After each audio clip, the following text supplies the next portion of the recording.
Under the shadow of renewed great power rivalry in Europe, the Netherlands is quietly rebuilding the backbone of its land forces. Two platforms stand at the center of this effort: the CV90 infantry fighting vehicle and the PzH2000 self-propelled howitzer.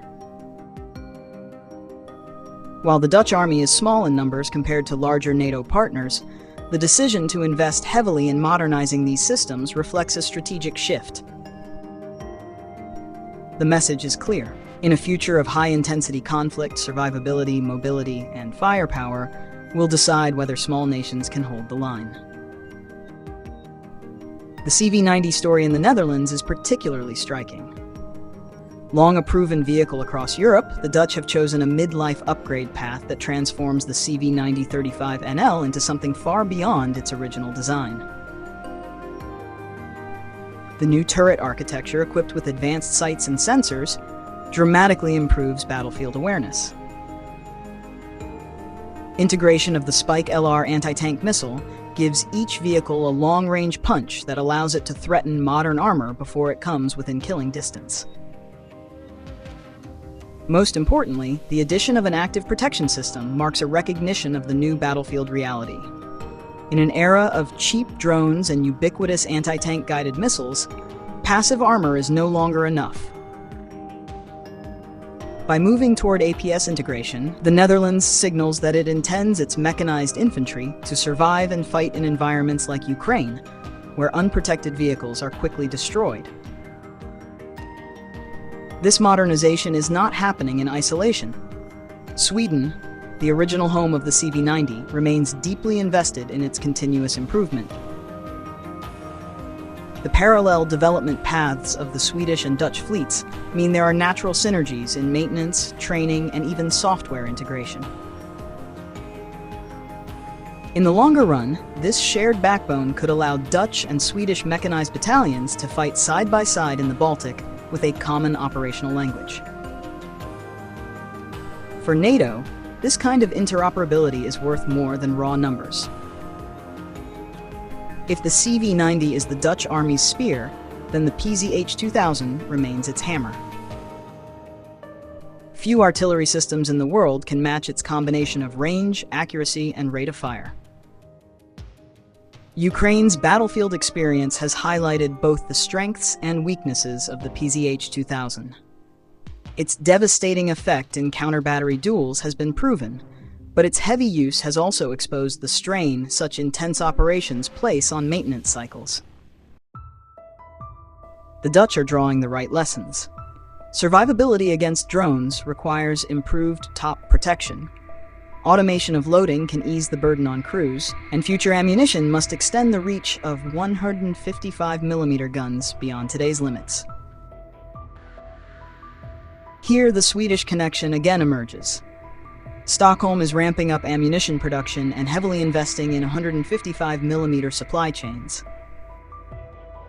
The Netherlands, facing the same reality, is part of a wider European recognition that shells are as strategic as tanks. Without sustained ammunition flows, even the most advanced artillery becomes little more than a static target.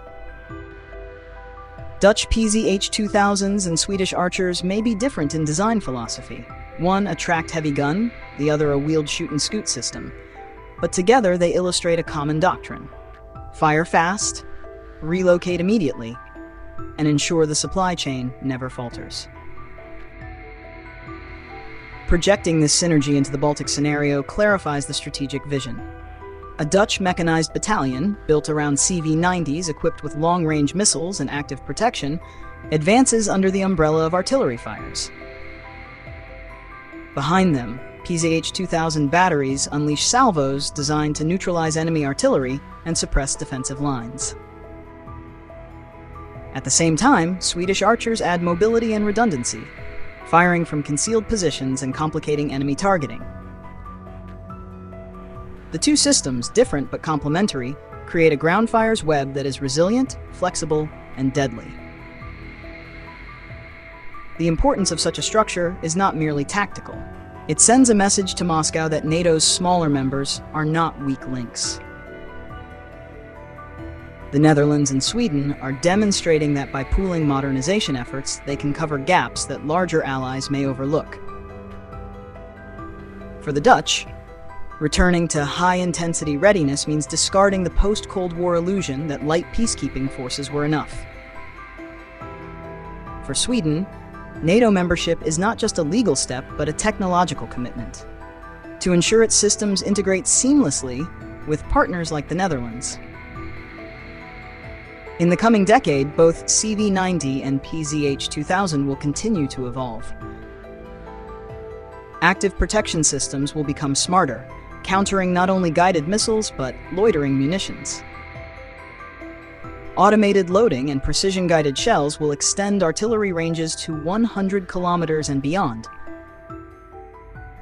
Digital command networks will link CV90s on the move with PzH2000 fire missions in near real time, collapsing the traditional separation between infantry and artillery.